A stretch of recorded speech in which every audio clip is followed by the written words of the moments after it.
So hello everyone, my name is Saurabh. I am back with yet another video. CA final में 2021 RTP पे question था, professional ethics के ऊपर based है. सो यहाँ पे क्वेश्चन ये बताना है कि CA अजीत नाथ जो एक स्पेशल एग्जीक्यूटिव मजिस्ट्रेट है. Now he also took over as a executive chairman of software company on 1/4/2020.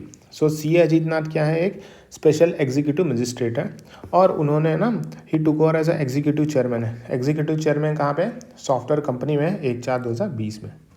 Now he is also a leading income tax practitioner and consultant for derivative product. तो तीन चीज़ें, एक तो special executive magistrate हो गए, फिर आते हैं एग्जीक्यूटिव चेयरमैन भी है सॉफ्टवेयर कंपनी के, फिर वो इनकम टैक्स प्रैक्टिशनर भी है, फिर कंसल्टेंट भी है डेरिवेटिव प्रोडक्ट के. चार चीज़ें हो गई. अब ये रहते हैं चेन्नई में और वहाँ पे कहाँ पे रहते हैं, आईओन कमोडिटी एक्सचेंज के नज़दीक रहते हैं और डज ट्रेडिंग है कमोडिटी डेरिवेटिव. एवरी डे ही invest 40% of his time to settle the commodity transaction. 40% से ज़्यादा टाइम अपना देते हैं कमोडिटी ट्रांजेक्शन में. और he has not taking any permission for becoming special executive magistrate. Special executive magistrate बनने के लिए उन्होंने कोई परमिशन नहीं ली ICI से, लेकिन he has got a special permission किस चीज़ के लिए, from the council of ICI for becoming executive chairman. Executive chairman बनने के लिए उन्होंने स्पेशल परमिशन ली है. सो इस ये अजीत नाथ यहाँ पे क्या लायबल होंगे फॉर प्रोफेशनल मिसकंडक्ट, ये क्वेश्चन है. सो अगर हम याद करें तो क्लॉज 11 जो है part 1 first schedule of chartered accountant act 1949 का. सो मैं वापस बोलता हूँ, clause 11 part 1 first schedule, clause 11 part 1 first schedule.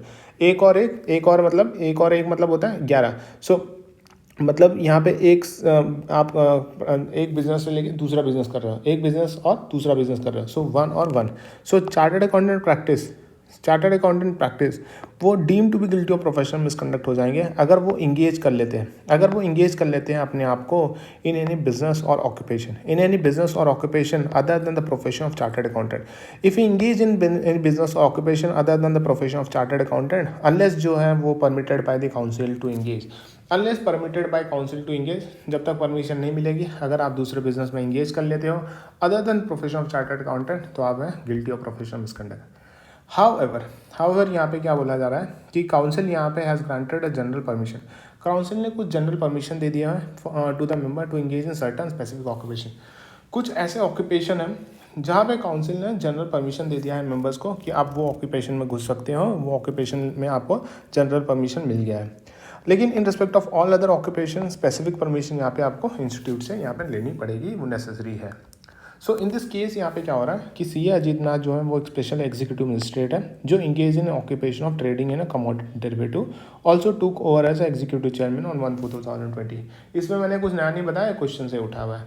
So in this context it may be noted that special executive magistrate which is generally permitted for the member of institute in practice further special permission is required. So यहाँ पे क्या हो रहा है कि special executive magistrate के लिए यहाँ पे स्पेशल परमिशन लेने की ज़रूरत नहीं है, वो generally permitted for the member of institute in practice.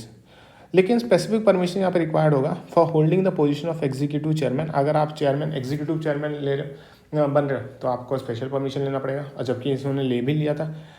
And getting engage in occupation of trading commodity derivative. आप ट्रेडिंग कर रहे हो कमोडिटी डेरिवेटिव में, वो ऑक्यूपेशन में घुस रहे हैं, तो यहाँ पे आपको यार परमिशन तो लेनी पड़ेगी. So in this given case CA Ajit Nath जो है वो acting as a special executive magistrate which is generally permitted. ठीक है, तो आप स्पेशल एग्जीक्यूटिव मजिस्ट्रेट हो, लेकिन वो परमिटेड है, generally permitted for the member of institute in practice. So यहाँ पे कोई इशू है नहीं. लेकिन further he is engage in occupation of trading in commodity derivative which is not covered in general permission. So commodity derivative में यहाँ पे आप ट्रेडिंग कर रहे हो तो वो जनरल परमिशन में आता नहीं है, तो यहाँ पे आपको लेना चाहिए था. फिर तीसरा पॉइंट आता है कि वो एग्जीक्यूटिव चेयरमैन भी है. चेयरमैन कहाँ पे है, जिसके लिए उन्होंने स्पेशल परमिशन भी रिक्वायर्ड था, और उन्होंने स्पेशल परमिशन ले भी ली थी for the same from the council of ICI. So conclusion ये बनता है कि CA Ajit Nath is not guilty for acting a special executive magistrate. Special executive magistrate के लिए वो कोई गिल्टी नहीं है क्योंकि वो जनरल परमिशन में कवर है. He is also not guilty for holding position of executive chairman after getting specific permission of institute. तो वहाँ पे भी specific permission ले लिया था, तो यहाँ पे भी guilty नहीं होंगे. लेकिन he is a guilty of professional misconduct under clause 11 part 1 first schedule. कौन सा clause? Clause 11 part 1 first schedule. एक और एक 11. of CA Act 1949 for getting engaged in what? Engaged in occupation of trading in commodity derivative which is not covered under the general permission. So यहाँ पे ये commodity derivative वाला point तो covered ही नहीं था जनरल परमिशन में. सो आपको general permission यहाँ पे स्पेसिफिकली यहाँ पे परमिशन लेना चाहिए था. सो देयरफॉर यहाँ पे जो CA अजीतनाथ हैं, CA अजीतनाथ जो है वो गिल्टी है प्रोफेशनल मिसकंडक्ट में. इसी के साथ ये क्वेश्चन यहीं पे ख़त्म होता है. Thank you.